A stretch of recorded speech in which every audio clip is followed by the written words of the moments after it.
Kelsey, tell me about yourself. Where were you born and raised? I was born and raised in Bend, Oregon in the 90s.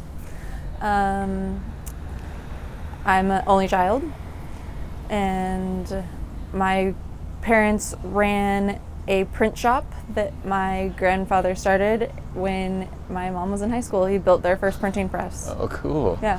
So did you learn a lot about printing? I was very young still, Oh, gotcha. I mean, I had to do a lot of things like as a kid, Right. Here, stuff these envelopes for a penny. Yeah, a I see. piece Yes, type stuff, help out the family business. Yeah. And how long did you spend in Bend? And I was in Bend for 19 years, graduated from high school, and went straight to beauty school. Oh, gotcha. Yep. Well, tell me about your home life growing up. What was it like? My home life was awesome. I was a spoiled little brat. My grandparents always lived kind of right around the corner from us. We moved a lot, mainly for money opportunity in the housing industry, economy at the time. Mm-hmm. So, yeah, I don't know. I mean, I had such a really awesome childhood. I got to do whatever I wanted. My parents were super supportive. Yeah. Bend is a beautiful place. I've been there. Beautiful. Yeah. I am so lucky to have grown up there when I did. Yeah. And not now that it has changed. Yeah. What did you do for fun when you were teenage years and stuff? So I played tennis very competitively. Okay. And just being outside. I mean, Bend is such an outdoorsy sort of place. So just anything outdoors. Right. Much. I was a very much a tomboy. Yeah. I like playing with my Tonka trucks in my dresses. Yeah. Stuff. Well, I know that terrain is, from my perspective, is like high desert. Very much so. And so right outside of Bend, it's just, I mean, it's gorgeous. So Bend is definitely in the high desert, but you're almost kind of like down in a basin. Yeah. Kind of almost. So like out where my aunt and uncle live, you can actually, from their front door, see the Three Sisters, the Cascade Mountains. Incredible. Like just panoramic view. It's gorgeous. Yeah, sounds It's amazing. so fucking cool. Yeah. But yeah, I mean, I played tennis, I snowboarded, I spent a lot of time at my best friend's house and vice versa. Nice. Well, so when you're 19 is when you left. So I graduated beauty school and I ended up moving down to Arizona. Okay. Why Arizona? Yuma. My grandmother lived there, and my grandfather unfortunately had passed away about maybe 6 months prior to when I had gotten there. Just wanted to go and help her out, Her and I were very, very, very close. We had a really cool relationship. That all unfortunately changed quickly when she had a gentleman come to the house that her and I were roommates at the time. Yeah, you're living with your grandma. Yeah. Which is your house as well. Right. And had been my grandfather's house. Right. Well, she introduced this new person whom, weirdly enough, was my mom's best friend's dad in high school. Guess not super uncommon for for some weird reason. flings and shit like that to happen, but was not talked to with me, and I was not cool with it. So when you said brought him, he moved in? Yes. Oh, gotcha. Very unexpectedly, and again without my knowledge, and I was like, hell to the no. Yeah. That's fucked up. Yeah. So I ended up leaving her house, and I worked at a 2-chair hair salon at a 55 and older RV park. It was so fun. I love old people. They are so interesting. My guess is you heard a lot of stories. Old people are the most fascinating people ever. Their stories are, and when they have no filter, it's even better. When they're just no fucks given. Yeah. You learn a lot of stuff. Valuable information. Yeah, sure. So, so you were there at this, it was a salon, you said? Yeah. 2 chairs, just 2 chairs. You and another person? Yep, just me and one other guy. Yeah. For how long? maybe about 6 months or so. Yeah. And so when you moved out, you got your own apartment? kind of Yeah. thing? Gotcha. Mm-hmm. Yeah, I rented a room from a lady. I see. Yeah. I see. Got over that scenario real fast. Yuma sucks. Well, you It's went there. hot as You didn't know anybody, right? I mean, I had been there before. But you didn't have friends. No. So it's like you knew your grandma. Yeah. So you're just up by yourself. Right. Trying to make it in Yuma. Yeah. Well, again, it wasn't like a permanent solution. It was, let's Yeah. help her so Right. she can navigate independently to the grocery store Right. and the bank. Yeah. And that took a turn. Yeah. Well, she wanted help from outside sources Yeah. besides me, which is fine. Yeah. But also, go fuck yourself. Yeah. But it's hard. Yeah, it's hard. So, yeah, that kind of was the unfortunate turning point where everything got kind of fucked up and my family got ripped apart.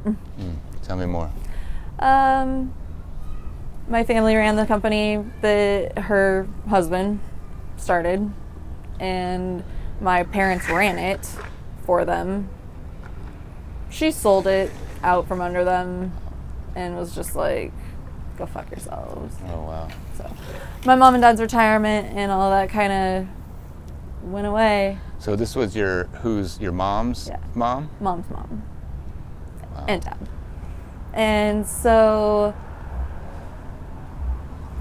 yeah, just really sad that the way things happened. Because again, we had such a cool relationship and, you know, all that. But, Well, it sounds very hurtful.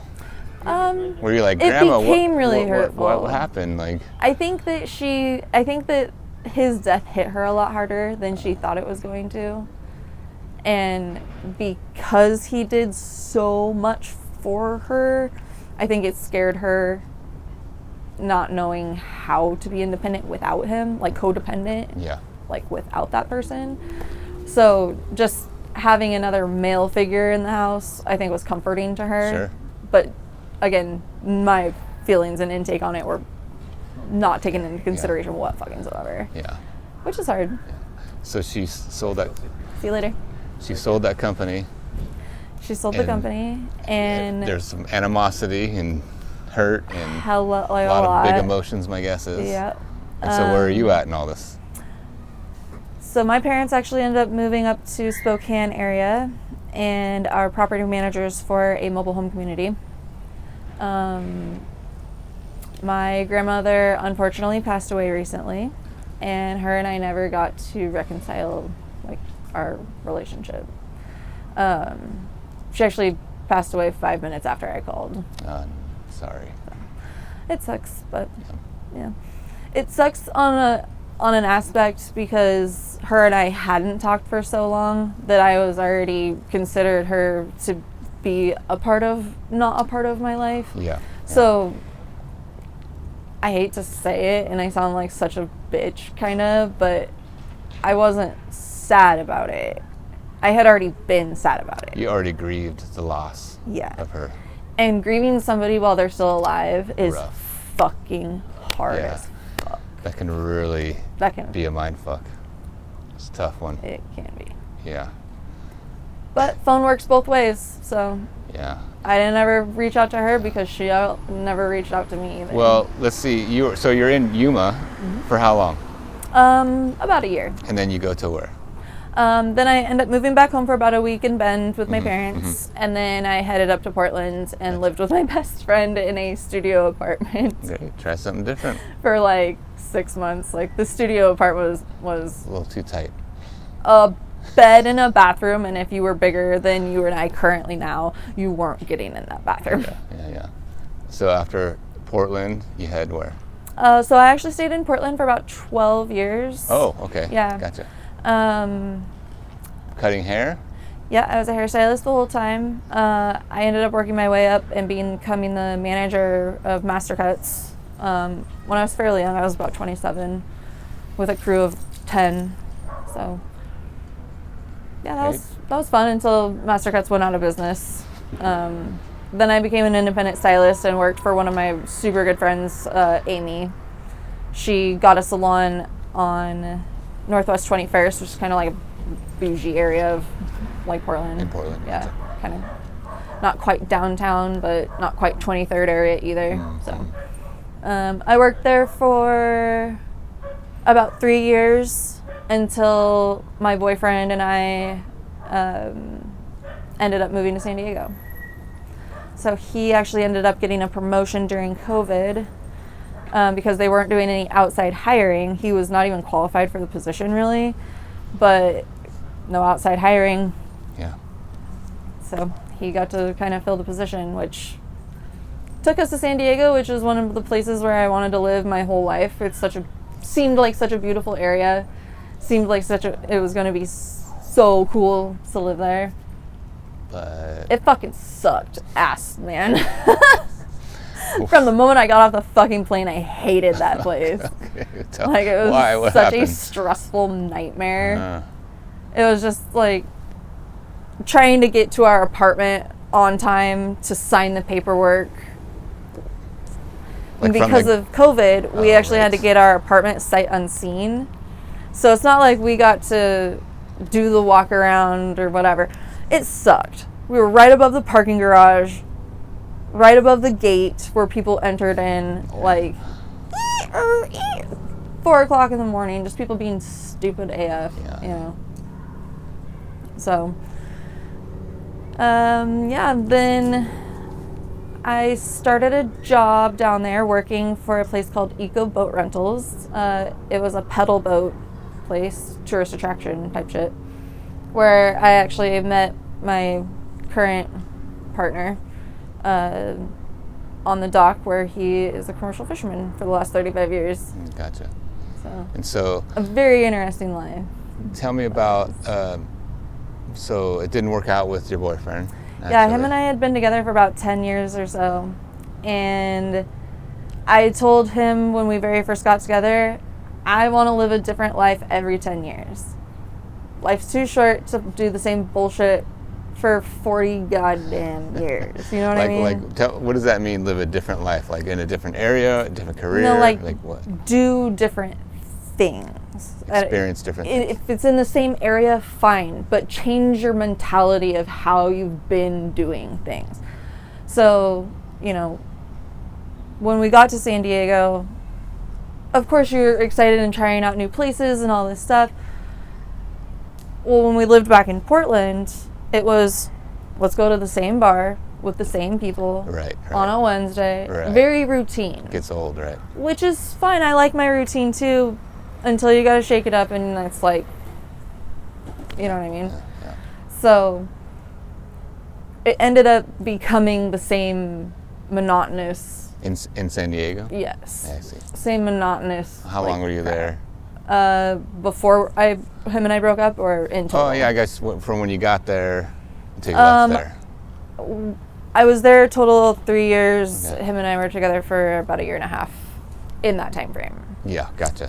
So 1.5 years in, you split up. Yeah. And then you go find your own place. And I actually moved in on the boat with Jacob, just down from the Eco Boat Rental place. Gotcha. Lived on the boat for a couple of months until we ended up moving into an apartment, which turned out to be a fucking complete nightmare. The woman I had met, I had cleaned her house a few times off of like Fiverr or TaskRabbit or whatever.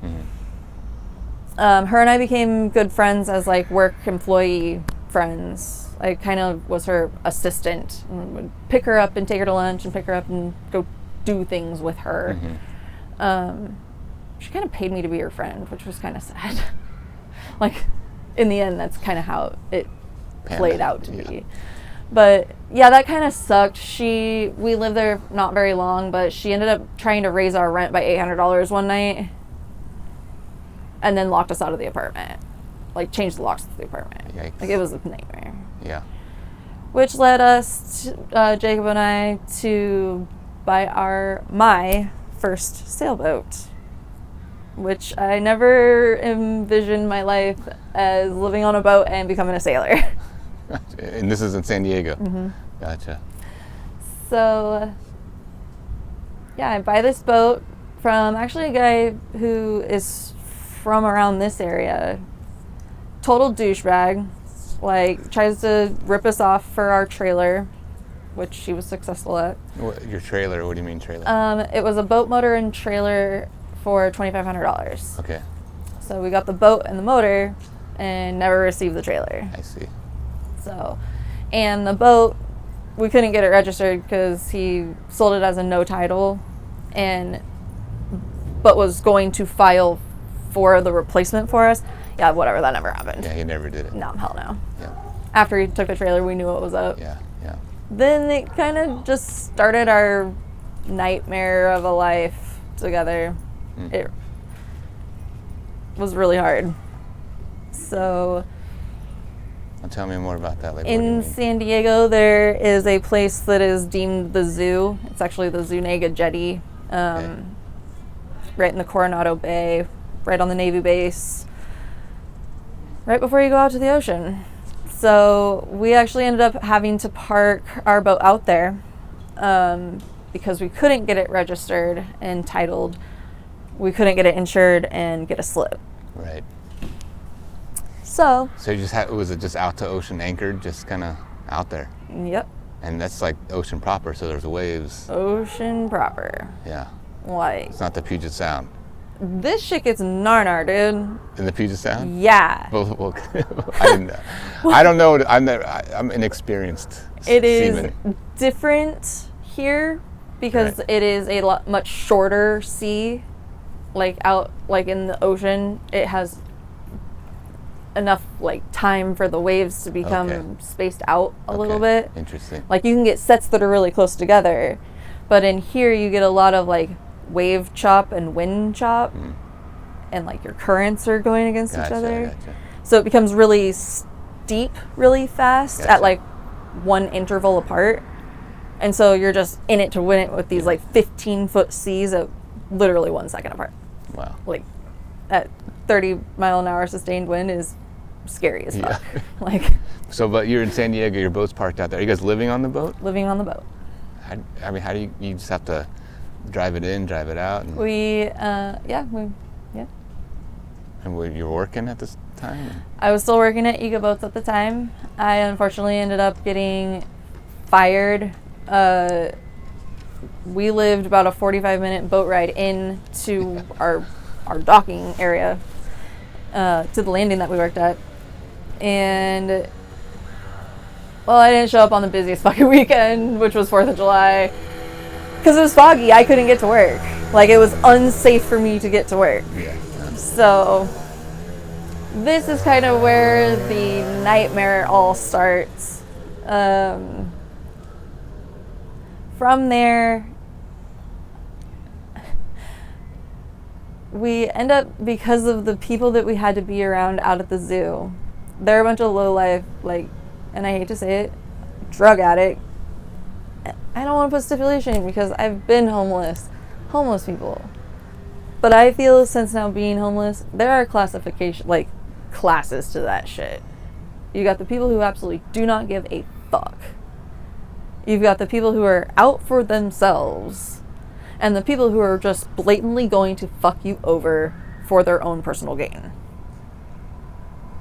That is a mind fuck all the way around. So in so many ways. You're experiencing all that out there, Yeah. like out at sea. Out at sea. Like I'd wake up and my motor wouldn't be working. Lo and behold, some dumbass came and fucked it off the night before. Wow. While Like- you're sleeping. Yeah. Yikes. Like making it so we are unable to properly run our vessel safely. Why would anybody go out of their way to make somebody's day harder? Those people can just straight up go to hell. And so how long are you experiencing all this there? Oh, the entire time that Jacob and I now had owned the boat. Right, well, how long was that time span? That You had to endure that? June to November. Yeah. My boat got stolen in November, along with my car, from these people. I was actually towed in by Coast Guard and towed to the landing of where we both worked at, where we both know the owner as well. He told us the police were the ones who impounded the boat. Police have no record of my boat. Nor do they have any record of the company who they put me on hold with and transferred me to. They also have no fucking idea what they're talking about. So this is kind of where it gets all weird. We were told that we were being tapped. We could not whisper in each other's ear, putting our devices over here, us walking over here, saying, the sky's purple. Going back to being around those yahoos that we had to be around, and then not repeating verbatim what we said. So we were actively being stalked. By who? Have you ever heard of the term gangstalking? I have. That is what was happening to us. And to the point where we had a situation where the people who were doing all of the ill-intended things to us sat us down and said, if you don't continue to do what we say, we're going to kill you and make you a whore. What does that mean? They're going to shoot Jacob in the face, and I'm going to go into human trafficking. And these are people that are on your boat saying this? Not on my boat, or but on land? people that are in the same scenario, unfortunately, as us. Yeah, situation. Homeless. Yeah. Well, I guess after your boat disappears, you become homeless. You guys both. And my car disappears as well. And your car disappeared. You guys are on the streets. All because I was going to let another same situated person sleep in my car so he wasn't cold. Yeah, He stole my motherfucking car and then blackmailed me about it. Wow. And then you guys are on the streets in San Diego. Yeah. Gotcha. Homeless. Which is where, I mean, we weren't allowed to have anything. Our government is very good at what they do. So you either prove to them that you're not going to break and stay strong and not stoop to that level of craziness. But that's really hard when you're being brainwashed into thinking the person who is actually trying to do good and help you out of that possible human trafficking scenario and all of the other crap that we were dealing with is the bad person. Which is part of the gang stalking. Yeah. Which sounds very confusing. It's so confusing. When you don't know what's real, what's well, and fake, when you have your whole life kind of uprooted from what you knew before, which was hanging by the pool and walking your dog on the beach and living a carefree whatever life, which is what I had with my boyfriend of 10 years, to learning how to run and operate a boat safely and correctly, never have stepped foot on a sailboat before, with a 35-year-old salty sea captain. He says, I'm not yelling at you. And I'm like, it's a decibel thing, man. You're yelling. I don't care what you're saying. Just tone her down a little bit. Sounds very stressful. You could be saying, have a good day, and I'm still going to be pissed that you're yelling at me. Stressful. Well, how long were you guys homeless? And how'd you get out of that? So, we were homeless for... I luckily was only homeless for November to February. I had 2 missing persons reports out on me because I was unable to have a phone. You're not allowed to have communication with your friends and family. Right, because your parents are now, they moved to They had been in Spokane now for about 10 years at this point. But you were in communication with them and at some point stopped? Yeah. And they put out a missing persons. After 5 days was the first one, which I thought it was a little come on, guys. But the second one after a month of they didn't hear not from you talking, for a month, which was uncommon. Yeah. Which still is uncommon. It's probably one of the hardest parts about my life now is my inability to be able to talk to my parents. You don't talk to them now? I do when I can. Our relationship's great, Okay. you know, but we're not allowed to have a phone without feeling unsafe. Like, the people who said these things to us You're still threatened our lives. This is in San Diego, and you're still carrying that fear here. It's everywhere, dude. We literally had 18 streeters, like cartel 18 streeters, MS, Sonola, fucking big cartel guys at our boat and our home, made them dinner, let them stay on our boat. These were headhunters. They were there to fucking kill us. We show them their information that they got is incorrect. We don't know why you're here. And every single time they say, what we see is not what we hear. What we see is not what we hear. We are very generous. We are not the enemy. We are not the bad guy. Well, I'm curious. We are not the people that they are trying. Why do you think they're targeting you guys? People like to talk and claim that they're a part of certain associations. Okay. Bad associations. Okay. Well-known associations. Okay. Business is not done that way on any level in any part of that class of business. You get what I'm saying? I'm not quite following. If you're a cartel guy, you're not going to say you're a cartel guy. Gotcha. Like, if you ride with HA and you're a 1%er, probably not out telling people that. So people claiming that they are that, you gotta be able to back your shit up, man. Because it makes a big issue when somebody else that you're saying isn't those things can prove it. Gotcha. So again, well, how come they were targeting you guys? For what? Because I mean, you're just, you grew up in Bend. You just, you're a hairstylist. I have no idea.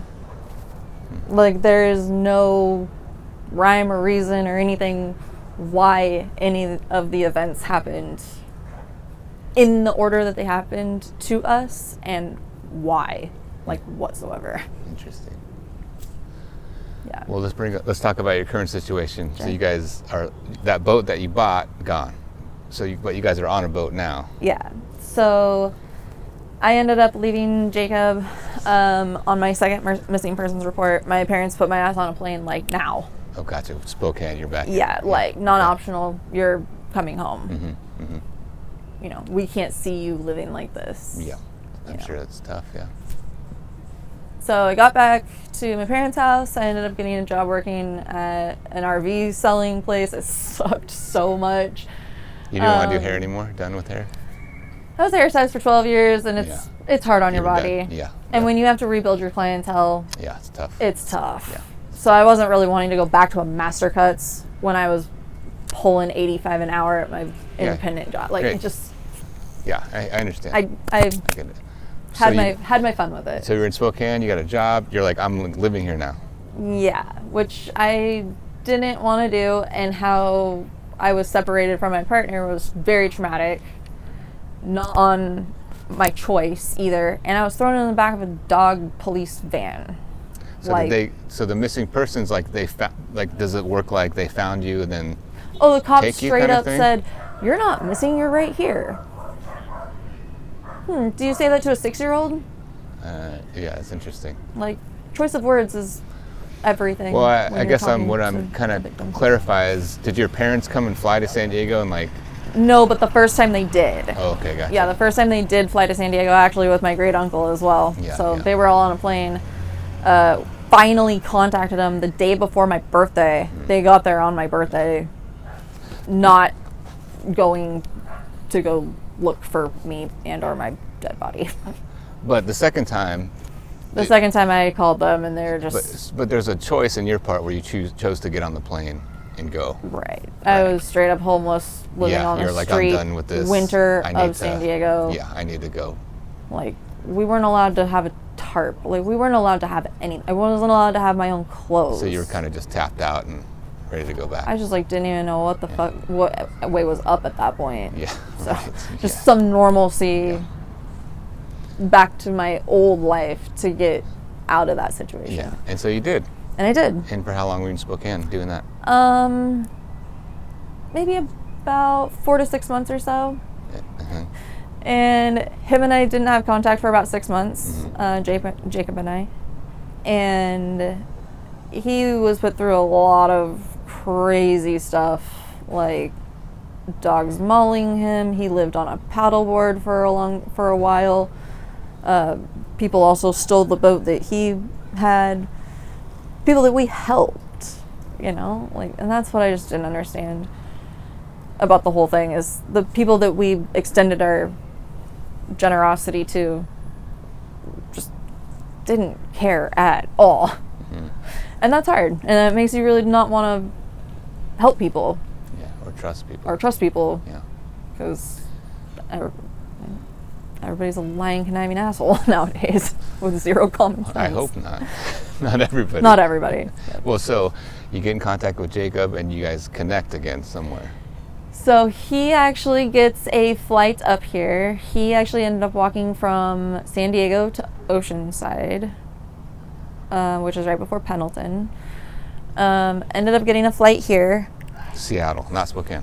Right. He actually didn't know I was in Spokane. Okay, For safety reasons, I didn't tell anybody that I left there. Right, you just disappeared one day. Disappeared. I ghosted. Was bye. Like, nobody knew I left. Okay. Until they saw him and I wasn't with him. Right. Obviously. But he left a fish hook in his pocket, and I did some laundry for him, and it was clanking around in the dryer. And my mom found it, and I got kicked out of my house. Because, sounds like they're not the biggest fan of Jacob. There's a lot of things that happened, which, being an only child, you try and protect your parents from certain things that they just shouldn't and don't need to know that have happened in your life for worrying sake, because they might have a heart attack and die. Right. So unfortunately, it's definitely all my fault, because I am their daughter and I am the one who told them the information that they do know now. May not have been all entirely true and correct. And I feel very bad about that, and that is going to be a very, very hard thing to be sorry about. But again, the things that were happening to us at the time, they might have been able to help us, but it was embarrassing. All of the negative things that you could feel as a human, you feel those when everything is stripped from you. A lot of shame. When everything is taken from you against everything you've ever stand for because you helped people, it's shameful. It's embarrassing. It's humiliating. So, and my parents are the happy-go-lucky, well, always do good type people. They asked you to leave. No. I called them from a stranger. Someone was like, get me the fuck out of here. When you were in Spokane and you reconnected with Jacob, you said they kicked you out.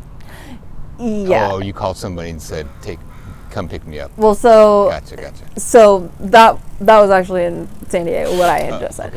Okay. I actually ended up leaving Spokane and driving here to Seattle to pick Jacob up. Right. Okay, gotcha. Didn't really want him to show up at that moment because I was trying to get some things in place first. Like, I had met an older gentleman who had rental properties that they were vacant. Would have been perfect. Like, he wasn't going to charge us like an arm and a leg for an apartment, $1,200 or whatever the fuck apartments are now. Yeah. Like, it would have been able to get us back on our feet. My parents had just bought me a car. I see. They had found my car that actually had been stolen. So we were going to have 2 vehicles. It was just going to be a perfect setup if I would have had a little bit more time to like do my thing. But excited, missing each other, emotions, you know. Yeah, reconnected. So shit kind of just happened how it happened, which again kind of left us homeless. We ended up living in our car for about 6 months until we came here to Ballard, which is when we got our sailboat. Gotcha. For free, which is cool. It's almost the exact replica of the boat that got stolen from me down in San Diego. So the weird thing is, him and I have not been allowed to be off of a base. Spokane has a base. Potholes is where we went next. Moses Lake has a base. Here has a base. And he was actually told, we'll see you in 2 years. So I don't know what that really means. Who told them this? The Navy. So there's this piece where somebody is still kind of after you or wanting to... I think that there are vengeful people and deceitful people that think they're macho and possibly would do those things. You gotta exhaust a lot of your resources and a lot of favors from people to cross state lines to go find someone. But again, the question is, why you guys? We still don't know. Gotcha. I think we were maybe easy targets because nobody knew us. I was new to the area, so nobody knew me. He had been in San Diego for 35 years and running sport boats and stuff out there. People knew him well. But in lieu of everything that had happened, like with his daughter passing away, you're grieving. You have a lot of emotions that are unsettled. And to be able to take advantage on somebody who isn't 100% themselves, super fucked up. Yeah, that's tough.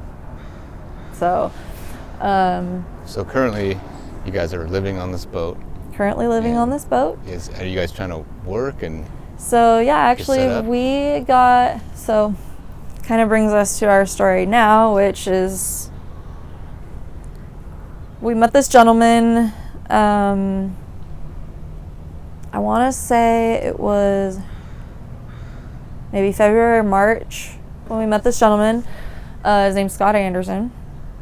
He is one of the biggest shipyard owners in Ballard, and I think maybe the West Coast, but very well known, I guess. I have never heard of him. I don't own a large ship. So he came down to the dock a few times to let his dog jump off the dock and play around, and he noticed my husband and I doing boat work, and he thought Jacob was talking to himself, outside the boat. He was not a crazy person. He was literally talking to me. Mm-hmm. But Jacob inquired about his jacket that said CSR. Well, this gentleman said, I am CSR. Cool. He's like, well, maybe, Jacob told him kind of what he had done previously and building boats and running ships and stuff. So Scott said, great, give me your resume and maybe Friday we can get you down to the yard. Saturday rolls around. It's tough to get to and from shore if you don't have a dinghy. So it's not just zip in and go do your thing. It's like you got to worry about your boat getting towed. Like even currently, we've been away from our boat for 2 hours because we had to go to the library. Our boat might not be there when we're so right back. now even you're worried about that. Yeah. And I'll kind of get to more of that point because that's in this little story. But so we met this gentleman, and so Saturday rolls around, and we are parked out on the anchor right in front of Shulshul, and a black rib comes by, and it goes into the marina for about 5 minutes, comes back out, pulls up to our boat. They go, is Jacob Stevens available? I said, he sure is. They go, we have orders from Scott Anderson to take you through the locks. Okay. nice gesture and exciting kind of to be able to maybe start living and working at this new place.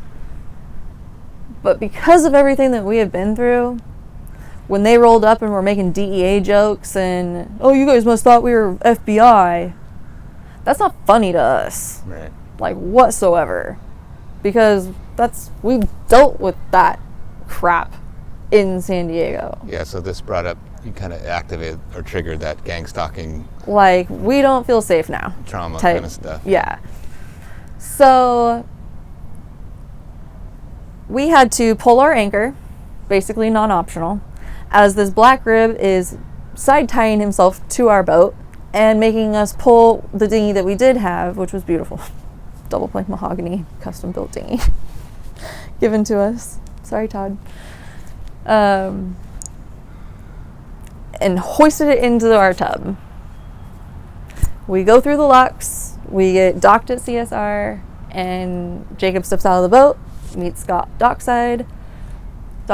He's like, great to have you here. I'm excited to have you work here. Was not my place to go on the walk as well. This was not my job. So I stayed with the boat, and these guys left. Upon them leaving, Scott says, don't fuck me, and I won't fuck you. Have you ever been told that by an employer? You overheard, he said this to who? To Jacob. And you overheard it, and you're like, whoa. Oh, I had just stepped foot in the boat, and I watched them shake hands from our window. And that was this kind of... And overheard this statement, and I was just like, what the fuck did we get ourselves into now? Yeah. So then it just kind of became a complete, absolute nightmare. He asked Jacob in that same instance, how do you feel about training the SWAT team in the barn? And, oh, I'm on the board. On the board of what, dude? Like, does that pertain to us? Why do you care? Come to find out, there is now turmoil between him and his nephew-in-law, whom he financed when he was younger as a business opportunity. Family drama. I worked in a family business. Not into it. Don't really want to become in the middle of it. Yeah. Don't know why I was brought to this yard. I don't know why I'm getting asked by my coworkers why the fuck I'm here. So Makes for a very uncomfortable living in work scenario. Walked into a pretty confusing, seems like confusing. Our pay was never negotiated. Our hours were never negotiated. Yeah. It was bizarre.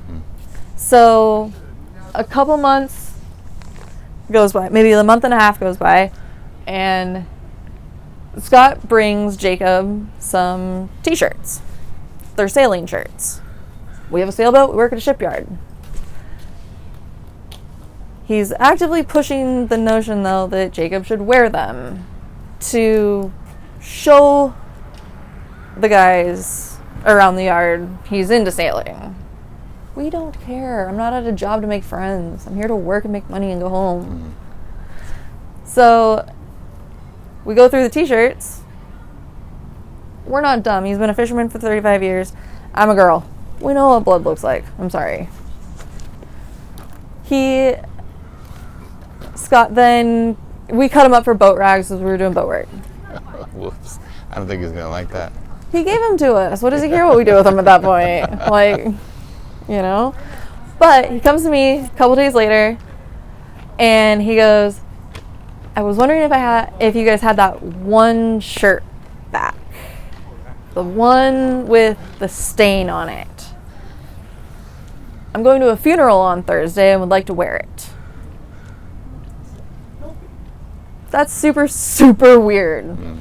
Like, not, who does that? Yeah. You know what I mean? Yeah. And if you didn't want us to have it, why'd you put it in the bag? So it just sounds like it kept getting stranger and stranger. Stranger and just stranger. Weirder and weirder. So you guys are done with this whole job? So Out of there? we now feel very uncomfortable and very unsafe. Yeah. Now kind of feeling like he framed us for murder. Murder? Whoa. It is a bloodstained shirt. Be quiet. It is a bloodstained shirt that he wanted back to wear to a funeral. And it is just how everything was gone about was very bribery and keep this hush hush. Oh, but if you're having problems, let me know and I'll help you take care of it. Yeah, it sounds like you guys are pretty confused. The whole thing sounds confusing. Our car, in between our time upon arriving to CSR, our car ended up having a flat tire and a dead battery. Well, I forget what my point for this was, but just recently, we learned that my car was towed. So he wanted us to keep our car actually at his home upon first arriving at CSR. He's like, oh, you guys can just keep your car at my house. All your stuff's going to be fine. Well, not knowing this person, I did not feel comfortable leaving all of my belongings where I cannot independently get to them when I want them. Sure. I'm not just going to go to my employer's house and be like, I need my spinnaker pole. Sorry to bother you. Super weird. Yeah. So, he would be like, hey, you guys doing okay? Need a couple $100? Hey, let me know if Jeremiah, his nephew, is giving you guys problems. Yeah. Like, just oddball stuff. It sounds like it didn't work out for the good, I hope. It didn't work out for the good and possibly for the bad. I mean, it worked out for the good that we don't have to put up with that scenario anymore. Yeah, that's what I mean. But we've now still had, contact with this person, which is fine. But if you tell us our car is fine, which he moved from the parking lot to in front of his building without my permission. He has the keys, or he towed No, it? I don't even know how he moved it. Probably a forklift because it had a dead battery and a flat tire. So he moved my vehicle, told us, don't worry about it, all your stuff's fine. All these derelict cars are there, abandoned, looks like shit, right? We were actively trying to fix ours. Gotcha. Well, we see him just recently, and he goes, oh, I moved your car out to the street. Your car was towed about a week ago. So you're just making our lives very hard. Yeah, it's rough. For what reason? Don't fuck me and I won't fuck you. Well, motherfucker, you're the only one who fucked us straight from the get-go. Yeah. We told you we weren't ready to go to your company yet, and you non-optionally pulled us off the hook. Yeah, confusing. Into a very awkward situation that is occurring at your company. Who tells their employees that they have turmoil with the person that they financed? Not my business. One last question I'd like to ask is, that sounds very confusing and like a roller coaster. But since I want to add one thing, because by all means, since talking to this gentleman, Scott Anderson, we keep a very good captain's log of who we talk to on a daily, our tasks that we've done for the boat, and what time everything was as a log, Every single time that we had talked to this guy, he said, oh, are you guys being harassed by the cops? Hopefully you guys aren't being harassed. The next day, the cops are harassing us. On your boat. Why is it looking like you framed us for murder, you pulled us off the hook to create waves in your company for personal gain, in your whatever's happening here, and you towed my car to be vindictful for some reason? I'm not real sure why. But he comes across as such a genuinely good dude. Yeah, I don't know. Don't fuck me and I won't fuck you. Yeah. Give me a break, dude. Sounds confusing. The whole thing sounds confusing. It almost gave him a heart attack. We were over in Paul's boat. We had to call the ambulance because we thought he was having a fucking heart attack. Panic attack, probably. Yeah. The PTSD from all this bullshit is insane. Yeah. Well, one last question I'd like to ask is there anything that you would want the people of Seattle to know? Be careful who you trust. Be careful who... Don't stop helping people, but be careful who you help. And how you go about helping them. Don't enable people. You cannot be an enabler. If the person is a fucking drunk addict, or, he's a drunk, Maybe don't buy him the beer. Offer him a helpful solution so he doesn't have to live like that anymore. Awesome. Thanks for sharing your story. Thank you. Appreciate it. It's good to hear your voice. Thank you. Grab that little mic.